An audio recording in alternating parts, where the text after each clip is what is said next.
So in this video I am going to tell you कि आपको CDS 1 2025 के GS के पेपर को देख के क्या लर्निंग मिलती है, आप कैसे इस पेपर को एनालाइज कर सकते हैं और कैसे ये जो एनालिसिस है वो आपको फ़ायदा पहुंचा सकती है। तो इन सभी के बारे में हम इस वीडियो में बात करने वाले हैं। बट हम बात करें उससे पहले मैं आपको कुछ चीज़ें दिखाना चाहता हूँ। ये आप चीज़ें देखिएगा, ये कुछ हमारे PYQ है जो कि लास्ट ईयर में पूछे गए हैं और CDS 1 2025 के अंदर ये क्वेश्चन देखने को मिले हैं। जैसे अगर मैं बात करूं तो यहाँ पर आपको दिख रहा होगा कि नीति आयोग से क्वेश्चन CDS के 2023 एग्ज़ाम में पूछा गया था और सेम आपका जो क्वेश्चन है वो नीति आयोग से रिलेटेड भी पूछा गया है CDS 1 2025 के पेपर में। ऐसे अगर आप देखेंगे तो UPSC CSC 2024 के पेपर में 71 कॉन्स्टिट्यूशनल अमेंडमेंट एक्ट यानी कि 8 शेड्यूल से आपका क्वेश्चन पूछा गया था और सेम आपको CDS 1 2025 के अंदर 8 शेड्यूल के क्वेश्चन देखने को मिले हैं।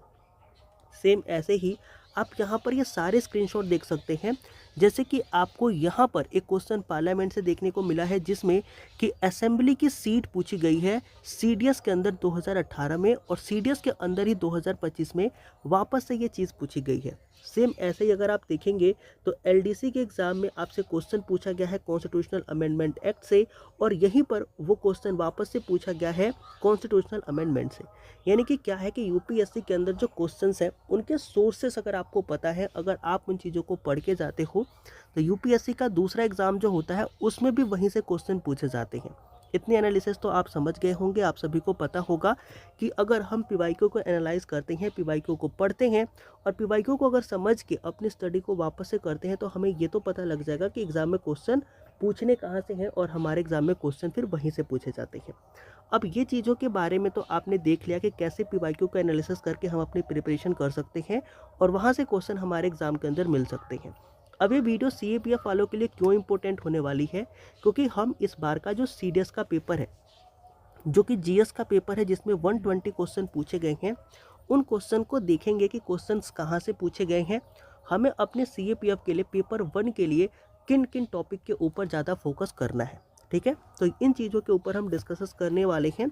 इसलिए इस वीडियो को मैं कंप्लीट एनालिसिस बोल रहा हूं क्योंकि इस वीडियो के बाद फिर आपको कोई एनालिसिस की वीडियो नहीं देखनी पड़ेगी। आप चुपचाप से वो टॉपिक, वो सारी चीज़ें ये PDF में टेलीग्राम पे दे दूंगा, वहां से आप निकाल के रख लेना और उस टॉपिक को आप रिवाइज कर लेना। फिर वहीं से आपके CAPF के अंदर भी क्वेश्चन पूछे जाएंगे। सबसे पहले हम बात करते हैं कि CDS के अंदर जो वेटेज रहा क्वेश्चंस का वो कैसे रहा। तो आप देखेंगे कि जो आपका फिजिक्स है, फिजिक्स से आपके 10 क्वेश्चन पूछे गए, केमिस्ट्री से भी आपके 10 क्वेश्चन पूछे गए, बायोलॉजी से भी आपके 10 क्वेश्चन पूछे गए और जो आपकी कंप्यूटर अवेयरनेस है इससे 5 क्वेश्चन पूछे गए। आप ध्यान देंगे कि जो लास्ट बार का हमारा CAPF था उसके अंदर भी कंप्यूटर अवेयरनेस से क्वेश्चन पूछा गया था। इट्स मीन कि कंप्यूटर अवेयरनेस अब हमारे एग्ज़ाम के लिए इम्पोर्टेंट हो गया है और कंप्यूटर्स के 4 से 5 सवाल आपको एग्ज़ाम में देखने को मिलेंगे ही मिलेंगे, चाहे वो CDS का पेपर हो चाहे वो CAPF का पेपर हो। वहीं अगर मैं बात करूँ हिस्ट्री से, तो हिस्ट्री के 23 क्वेश्चन पूछे गए थे, पॉलिटी के 15 क्वेश्चन पूछे गए थे, इकोनॉमी के 10 क्वेश्चन पूछे गए थे और जो आपकी ज्योग्राफी है उसके 22 क्वेश्चन पूछे गए थे CDS के एग्ज़ाम में। सेम ऐसे ही अगर आप करंट अफेयर को देखेंगे तो आपसे 15 सवाल पूछे गए थे। तो ये हमारा वेटेज है CDS 1 2025 के GK के सिलेबस का। अब इन सिलेबस को हम देखते हैं और समझते हैं कि ये क्वेश्चन पूछे कहाँ से गए। देखो, अगर आप हिस्ट्री प्रिपेयर करते हो तो हिस्ट्री से 23 क्वेश्चन इस बार पूछे गए और 23 क्वेश्चन में आप देखेंगे तो सबसे ज़्यादा उनका जो फोकस रहा वो रहा एंशिएंट हिस्ट्री के ऊपर।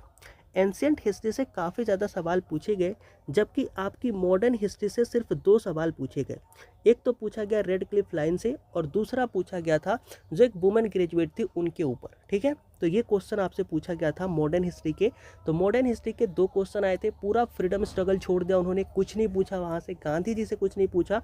जबकि हम अपनी हिस्ट्री के लिए मॉडर्न हिस्ट्री को सबसे पहले रिवाइज करते हैं क्योंकि हमें ये पता था कि मॉडर्न हिस्ट्री से खूब सारे क्वेश्चन पूछे जाते हैं। बट इस बार मॉडर्न हिस्ट्री को इन्होंने इग्नोर कर दिया और क्वेश्चन जो है वो एंशिएंट हिस्ट्री से ज़्यादा पूछ लिया। अब जब आप बात करते हो एंशिएंट हिस्ट्री की तो आपको ये ध्यान में रखना है कि इस बार इन्होंने मौर्य से क्वेश्चन पूछा, लाइक अशोका आपने देखा हो तो अशोका से बहुत सारे क्वेश्चन आए थे, बुद्धिज्म से क्वेश्चन आए थे, वैदिक एज से क्वेश्चन आए थे, वैदिक एज के जो गॉड एंड गॉडेस है, जैसे कि अगर आप देखोगे मेल गॉड भी हैं, फीमेल गॉडेस भी हैं, तो वहाँ से क्वेश्चन पूछे गए थे। उषा, अदिति, रात्रि, संध्या, ये जो फीमेल गॉडेस है ना, इनके नाम के ऊपर इनके क्या क्या काम थे, किस लिए इनकी पूजा करी जाती थी, इसके ऊपर क्वेश्चन था। एंड ऐसे ही आप देखोगे तो इंडस वैली सिविलाइजेशन के ऊपर क्वेश्चन था। जो एंशियंट लिटरेचर है, जैसे पन्नी का आपने देखा होगा, ठीक है, तो इनके ऊपर, इनके जो एंशियंट टाइम के लिटरेचर्स हैं उनके ऊपर सवाल पूछे जा रहे हैं और जैनिज्म से क्वेश्चन पूछा जा रहा है।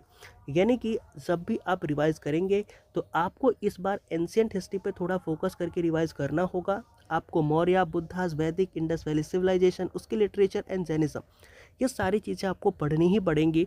क्यों? क्योंकि यहाँ से क्वेश्चन सीडीएस के अंदर पूछा गया है, तो जाहिर सी बात है सीएपीएफ के अंदर भी इस बार एंशियंट से क्वेश्चन थोड़े देखने को मिलेंगे।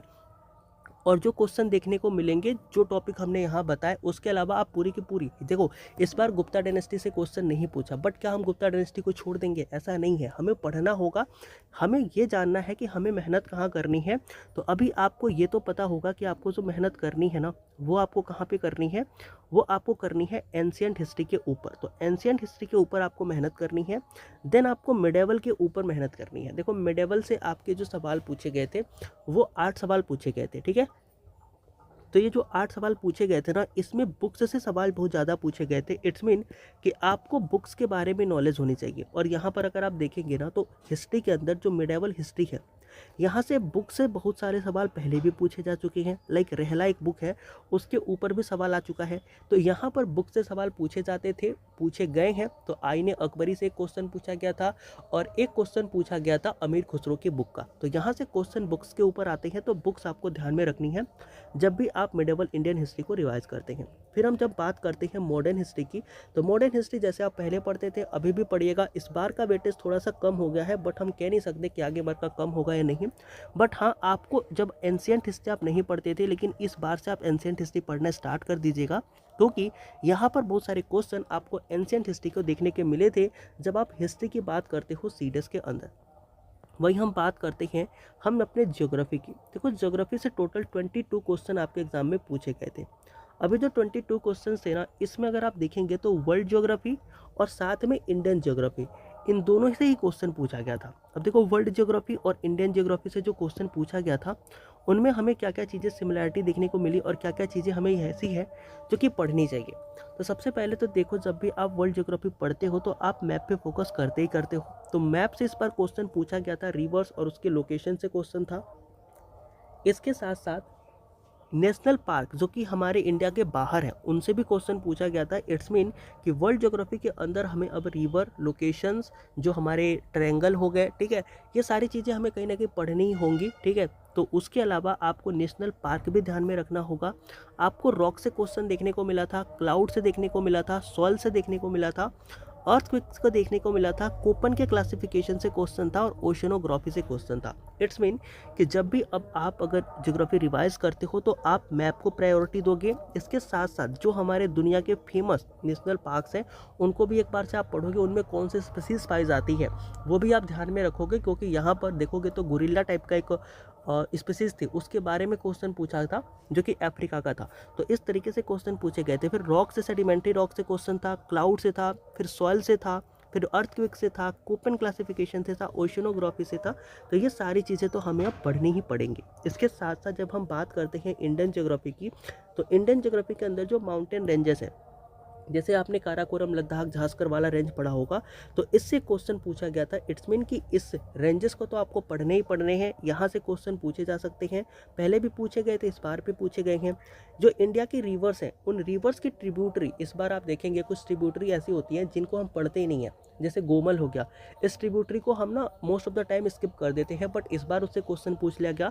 तो इट्स मीन कि हमें रिवर और उसके ट्रिब्यूटरी को काफ़ी अच्छे से ध्यान में रखना है। तो रिवर्स, डैम, जैसे आप देखेंगे तो चेनाब नदी के ऊपर जो डैम है उससे क्वेश्चन पूछ लिया था। जो हमारे मिनरल्स हैं, जैसे अगर आपने देखा होगा कि उड़ीसा एंड झारखंड जो हमारे स्टेट है, वहाँ के जो मिनरल्स हैं उनसे क्वेश्चन पूछ लिया था। जो हमारे बायोस्फीयर रिजर्व है उनसे क्वेश्चन पूछा गया था और इन्वायरमेंट से क्वेश्चन पूछा गया था। इट्स मीन कि जब आप इंडियन ज्योग्राफी पढ़ रहे होंगे तो mountain range, reverse, dam, mineral, biomass और इन्वायरमेंट, इन सब चीज़ों को तो आपको रिवाइज करना ही करना है, क्योंकि यहाँ से क्वेश्चन पूछे गए हैं इस बार के सीडीएस एग्जाम में। तो हो सकता है कि अपने सीएपीएफ के एग्जाम में भी यहाँ से क्वेश्चन आएंगे, जो कि डेफिनेटली ही आएंगे, तो इन्हें आपको रिवाइज करने ही करने हैं। इसके बाद हम बात करते हैं कंप्यूटर की।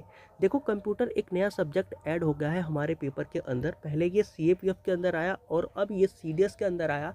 इट्स मीन कि अब इसके 5 क्वेश्चन आपको देखने को मिलेंगे ही मिलेंगे, और ये नया ट्रेंड है, काफ़ी ईजी आते हैं इसके सवाल। तो अगर आपको कंप्यूटर पढ़ना है तो आप कोई सी भी बुक लेकर के उसको एक बार थोरोली पढ़ सकते हैं और वहाँ से आपके क्वेश्चन बन जाएंगे, ठीक है। तो इस तरीके से आपको ये ट्रेंड भी अब ध्यान में रख करके प्रिपेयर करना होगा कि हाँ, 5 क्वेश्चन आपके कंप्यूटर से भी पूछे जा रहे हैं, तो हमें कंप्यूटर भी पढ़ना पड़ेगा। फिर इसके बाद हम बात करते हैं करंट अफेयर्स की। देखो, करंट अफेयर से बहुत सारे सवाल पूछे गए, ठीक है। 14 से 15 सवाल आपके करंट अफेयर के पूछे गए, जिनमें से जो आपके गवर्नमेंट की स्कीम्स है ना, इसके ऊपर ही 6-7 सवाल थे। इट्स मीन कि अब जब आप प्रिपेयर करेंगे ना, तो आपको गवर्नमेंट की स्कीम्स को काफ़ी अच्छे से ध्यान में रखना है। इसके साथ साथ अवार्ड एंड ऑनर से तो क्वेश्चन हर बार ही पूछते थे, तो इस बार भी उन्होंने पूछ लिया। इट्स नो वरी, ठीक है, इसमें कोई भी बहुत बड़ी चिंता करने की बात नहीं है। आप अवार्ड एंड ऑनर को पहले भी करते थे और अब भी आप कर लेंगे। देन आता है हमारा मिलिट्री एक्सरसाइज। जैसे कि इस बार सूर्य किरण नाम की जो एक्सरसाइज है, जो हम नेपाल के साथ करते हैं, वो पूछी गई थी। तो इट्स मीन कि मिलिट्री एक्सरसाइज हमारे लिए इंपॉर्टेंट है, तो इसे भी हम पढ़ के ही जाएंगे। एंड इसके साथ साथ इसरो से रिलेटेड न्यूज़ था, जिसमें मैच ऑफ द फॉलोइंग में था PSLV 57। तो इस तरीके से किस रॉकेट से, मतलब किस चीज़ को किस रॉकेट से लॉन्च करा गया है, इस टाइप का एक क्वेश्चन था। इट्स मीन कि DRDO के ऊपर यूपीएससी का काफ़ी ज़्यादा फोकस है, तो DRDO से रिलेटेड कोई भी न्यूज़ हो, उस चीज़ को थोड़ा डीपली थोरोली पढ़ के हम जाएंगे। फिर एक एज यूजुअल क्वेश्चन आता है, जो कि होता है डेट एंड डेट से।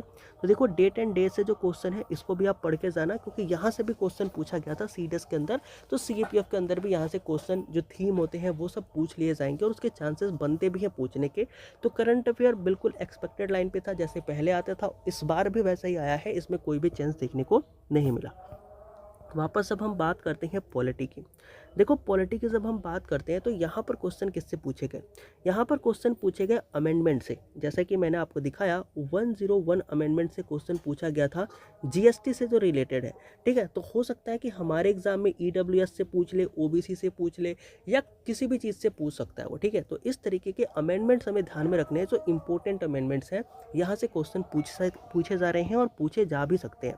फिर हमारे जैसे सीवीसी और नीति आयोग हो गया, जो हमारी कॉन्स्टिट्यूशनल बॉडीज़ है ना, इनके बारे में आपको थोड़ा सा ध्यान में रखना है, ठीक है। तो जो ये हमारे बॉडीज़ हैं कॉन्स्टिट्यूशनल, इनके बारे में आपको ध्यान में रखना है। यहाँ से क्वेश्चन पूछे जा रहे हैं, तो मे बी मोस्ट प्रेडिक्टेबल है कि आपके एग्ज़ाम में भी कुछ ना कुछ ऐसे जो हमारे सेचुरेटरी हो गए, कॉन्स्टिट्यूशनल हो गए, जो भी हमारे बॉडीज़ हैं, उनसे क्वेश्चन आए, और उनके लिए आप अगर पहले से प्रिपेयर होंगे तो आपको 2 नंबर का फ़ायदा सीएपीएफ में मिल जाएगा। फिर इसके बाद हम बात करते हैं 8 शेड्यूल की। देखो, 8 शेड्यूल से क्वेश्चन अभी मैंने आपको दिखाया था कि अलग अलग डिफरेंट एग्जाम्स में भी पूछा गया है। इवन सीएससी के अंदर भी इससे क्वेश्चन पूछा गया था, और अभी सीडीएस के अंदर क्वेश्चन पूछा गया है। तो 8 शेड्यूल को थोड़ा अच्छे से पढ़ेंगे। यहाँ से देखेंगे, जैसे 21 + 71 या 72, तो कितना होता है? ये होता है शायद 92। तो इसमें क्या होता है कि हम याद करते हैं कि 21 से किस लैंग्वेज को जोड़ा, 71 से किस लैंग्वेज को जोड़ा, तो नमक करके एक ट्रिक होती है। उस सारी चीज़ों को आपको याद में रखना है, उन भाषाओं को याद में रखना है, ताकि आप 8 शेड्यूल के लैंग्वेज जो है ना, वो याद करके रख पाओ। तो 8 शेड्यूल आपके लिए इंपॉर्टेंट है, इस चीज़ को हम पढ़ेंगे। देन हम पार्लियामेंट को देखेंगे। पार्लियामेंट से तो मोस्ट प्रेडिक्टेबल है कि हर एग्जाम में क्वेश्चन पूछे जाते हैं, तो पार्लियामेंट से क्वेश्चन पूछे गए। Fundamental right and fundamental duties से क्वेश्चन पूछे गए। तो ये सारे वो टॉपिक है जिनको हमें अच्छे से रिवाइज करके जाना है और अच्छे से पढ़ के जाना है, क्योंकि यहाँ से क्वेश्चन तो डेफिनेटली वो पूछेंगे ही पूछेंगे। फिर हम बात करते हैं इकोनॉमिक्स की। देखो, इकोनॉमिक्स से जो क्वेश्चन पूछे गए थे ना, उनमें सबसे इंपॉर्टेंट था टर्म। जैसे आपने एक फ्लेक्सी वर्कर का टर्म देखा होगा। देखो, फ्लेक्सी वर्कर जो आपकी टर्म है ना, फ्लेक्सी वर्कर, ये क्या आपने किसी बुक में पढ़ा है? नहीं, ये टर्म आपको करंट अफेयर्स में देखने को मिला होगा। इट्स मीन कि जो इकोनॉमी के टर्म्स है ना, उनके ऊपर खूब सारे सवाल पूछे गए। जैसे कोर इन्फ्लेशन क्या है, तो सिंपल डेफिनेशन है, तो इन्फ्लेशन से क्वेश्चन था, ठीक है, डेफिनेशन से क्वेश्चन था। तो टर्म हो गया, इन्फ्लेशन हो गया, गुड से क्वेश्चन पूछा गया था, सीपीआई से क्वेश्चन था, करेंसी से क्वेश्चन था, एक्सपोर्ट एंड इम्पोर्ट के ऊपर जो करंट अफेयर के डाटा थे उनसे क्वेश्चन था। इट्स मीन कि जब भी आप इकोनॉमी पढ़ेंगे तो आप टर्म पे थोड़ा फोकस करेंगे, इन्फ्लेशन वगैरह को पढ़ेंगे, जो गुड्स हमारी होती हैं उनको पढ़ेंगे, सीपीआई, करेंसी, एक्सपोर्ट इम्पोर्टेंट, और यहाँ पर जो हमारे इंपॉर्टेंट करंट अफेयर्स हैं उनको भी ध्यान रखेंगे क्योंकि यहाँ से भी क्वेश्चन पूछे जाएंगे। इसके बाद हम बात करते हैं अपने फिजिक्स की। देखो फिजिक्स से जो क्वेश्चन पूछे गए वो कहाँ से पूछे गए और हमारे सीएपीएफ में कहाँ से पूछे जा सकते हैं, उनकी बात करते हैं। देखो अगर हम बात करते हैं फिजिक्स के पूछे क्वेश्चन की, तो सबसे पहले तो ह्यूमन आई से क्वेश्चन पूछा गया, मायोपिया, बायोपिया, इन सबको आपको पढ़ना ही पढ़ना है। जो आपकी लाइट एंड लेंस है वहाँ से क्वेश्चन पूछा गया था, तो इस चीज़ को भी पढ़ना है।